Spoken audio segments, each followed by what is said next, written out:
आज दिल्ली एनसीआर में सर्दी का सितम बढ़ता जा रहा है। दिल्ली एनसीआर में बारिश के बाद ठंड और बढ़ गई है। बारिश से तापमान में गिरावट आई है।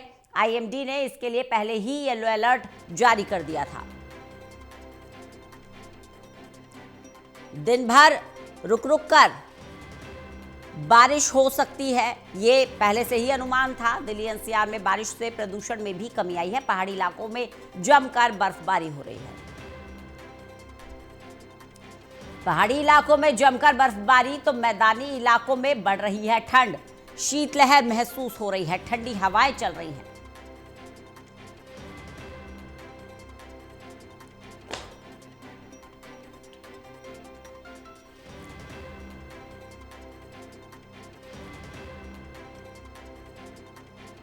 बारिश से तापमान में भी गिरावट और प्रदूषण के स्तर में भी गिरावट। ठंड जाने का नाम नहीं ले रही। जो ठंड मिड जनवरी तक अलविदा कह देती थी, ज्यादा से ज्यादा 26 जनवरी के बाद ठंड विदाई ले लेती थी, लेकिन अभी भी ठंड का सितम बरकरार है। सर्दी लोगों को परेशान कर रही है। पहाड़ी इलाकों में जमकर बर्फबारी हो रही है तो मैदानी इलाकों में ठंडी हवाएं चल रही हैं।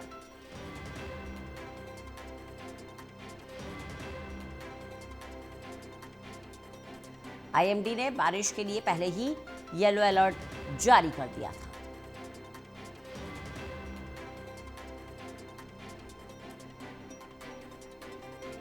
आज दिन भर रुक रुक कर बारिश हो सकती है।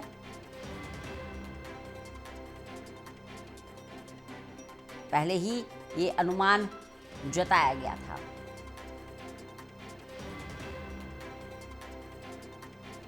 विशाल हमारे साथ, हमारे सहयोगी जुड़ गए हैं ज्यादा जानकारी के साथ। विशाल, बारिश के बाद तापमान में भी गिरावट और प्रदूषण के स्तर में भी गिरावट।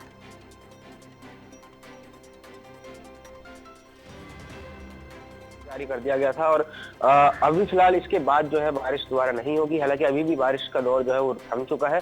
सुबह के समय हम जरूर कह सकते हैं 4 से 5 बजे करीब दिल्ली के कई इलाकों में बारिश हुई है, जिससे मौसम जो है काफी ज्यादा ठंडा हो चुका है। दूसरी ओर कोहरे की बात करें तो कोहरा भी वापस से एक बार फिर अपने पैर जो है वो दिल्ली में पसारने लगा है, जिसके चलते जो विजिबिलिटी लेवल है वो कई इलाकों में, कई रडार स्टेशन पर काफी कम दर्ज किया गया है।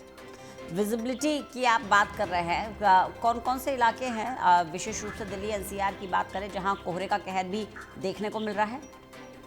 देखिए, इन इलाकों में खासतौर पर जो फॉरेस्ट एरिया है जहाँ पर हरियाली है, उन इलाकों में विजिबिलिटी सबसे कम दर्ज की जा रही है, क्योंकि वहाँ पर जंगल होने की वजह से काफी जो है फॉग उत्पन्न हो जाती है।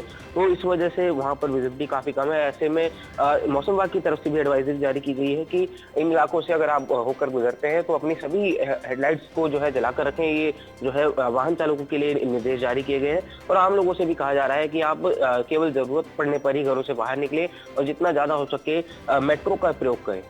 बिल्कुल। प्रदूषण के स्तर को लेकर क्या जानकारी मिल पा रही है? देखिए, प्रदूषण का स्तर अभी भी जो है हम कह सकते हैं सुधरा नहीं है। लगातार जिस तरह से वायु प्रदूषण खराब श्रेणी में बना हुआ है और अभी भी आंकड़ा जो है 324 के आसपास बना हुआ है, यानी ये वेरी पुअर श्रेणी में आता है। और कई इलाके ऐसे भी हैं जहां पर इक्वल लेवल 400 के आंकड़े के भी आसपास दर्ज किया जा रहा है। हालांकि आज बारिश जो है काफी कम मात्रा में हुई है, इस वजह से कुछ ज्यादा असर पोल्यूशन में इसका नहीं पड़ा है। विशाल, अभी 2 दिन पहले ही हमने देखा था कि AQI लेवल में गिरावट दर्ज की गई थी। कल उछाल दर्ज किया गया और जो जानकारी आज आप दे रहे हैं, जो आंकड़े आज आप बता रहे हैं, उसमें तो और भी ज़बरदस्त उछाल दर्ज किया गया है। तो कब तक ये स्थिति बनी रहेगी? जब जब ये उम्मीद की जाती है कि अब हवा स्वच्छ हो रही है, साफ सफाई की तरफ वातावरण जा रहा है, वैसे ही AQI की तरफ एक बड़ा उछाल देखने को मिलता है। बिल्कुल, देखिए, क्योंकि इस वक्त दिल्ली का जो मौसम है पूरी तरह से वो पहाड़ी इलाकों पर निर्भर कर रहा है। मौसम विभाग का और मौसम विशेषज्ञों का ये कहना है कि जब जब पहाड़ों में बर्फबारी होगी या फिर तेज बारिश होगी, सीधा उसका इम्पैक्ट दिल्ली में पड़ेगा। हालांकि दिल्ली में अगर ठंड बढ़ती है तो प्रदूषण जाहिर तौर पर बढ़ेगा, लेकिन अगर बारिश अच्छी खासी मात्रा में होती है तो प्रदूषण का स्तर अपने आप कम होगा। तो अभी जो मिला जुला मौसम है दिल्ली का, जो एक पैटर्न है, ये लगातार इसमें उतार चढ़ाव बना हुआ है। प्राकृतिक समाधान अभी तक जनता को नहीं मिल सका है। अब इंतजार हमें गर्मियों का ही करना होगा, क्योंकि गर्मियों में अक्सर अमूमन जो एक्यूआई लेवल है वो कम हो जाता है, लेकिन अभी भी इसमें सरकार को काफी ज्यादा प्रयास करने की जरूरत है कि गर्मियों का इंतजार हमें न करना पड़े और सर्दियों में ही हमें जो है साफ हवा मिल सके। बिल्कुल। क्योंकि विशाल, हम एक्यूआई की बात कर रहे हैं, अब स्वच्छ हवा की बात कर रहे हैं। देखिए, ये एक पैटर्न हुआ करता था। अगर आप बीते 1-2 साल तक देखेंगे तो एक पैटर्न हुआ करता था। जनवरी मिड तक प्रदूषण की स्थिति से हम कंट्रोल कर लेते थे, लेकिन अब तमाम कोशिशें की जा रही है। दिल्ली सरकार लगातार दावे कर रही है, कोशिशें की जा रही है। ग्रैब की अलग अलग स्टेज भी लागू करके देख लिया, लेकिन प्रदूषण में बहुत ज़्यादा राहत नज़र नहीं आई। बिल्कुल, देखिए राहत अभी बिल्कुल भी नजर नहीं आ रही है। हालांकि सरकार ये दावे जरूर कर रही है कि पिछले साल के मुकाबले जो एक्यूआई का डेटा है, यानी स्वच्छ हवा का डेटा है, उसमें थोड़ी सी जो है कामयाबी हासिल हुई है, ऐसा सरकार का कहना है। हालांकि धरातल पर जमीनी स्तर पर जो है जनता अभी भी बेहद परेशान है।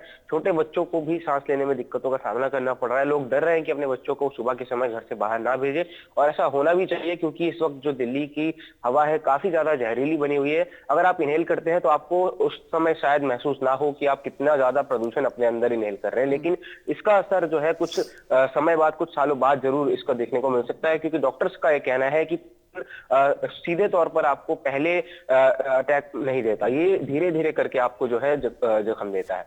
बिल्कुल। वहीं ठंड की बात कर लेते हैं। सर्दी कब तक सितम ढाएगी?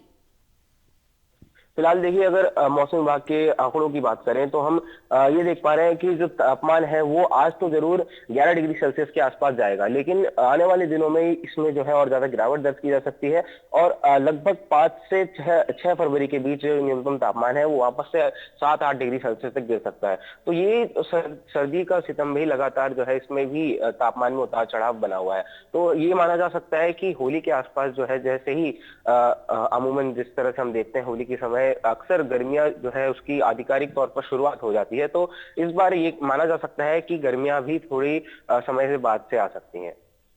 चलिए विशाल, बने रहिएगा, लगातार जानकारी लेते रहेंगे आपसे।